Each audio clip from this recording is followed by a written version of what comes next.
He's a 46-year-old gentleman from Tajikistan. He had a COVID 2 years back, for which he was given steroids. Because of the steroids, the blood supply of both the hip joints were damaged. That is called as AVN, that is a avascular necrosis of head of the femur. My name is Shukhrat Shokhimardanov. I'm 46 years old. I'm from Tajikistan. I started having pain in my hips about a year ago, and I did my MRI, and it showed that it was post-COVID syndrome of necrosis of both hips. I was looking for a treatment different places, and I came by this hospital in internet, and I have decided to come here. I've consulted with the Dr. Saurabh Chandra.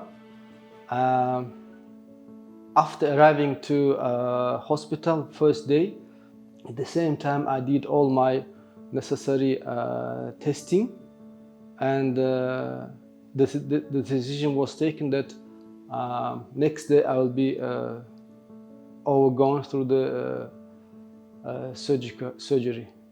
We did a computer navigated total hip replacement on both the sides in the same sitting.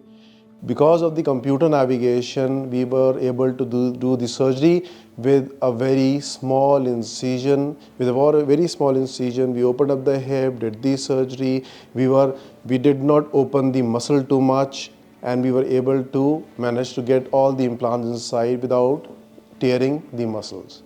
I'm very grateful to doctors and the staff.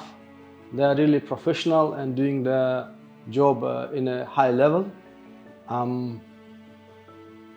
This is very important because you feel comfortable when staying here.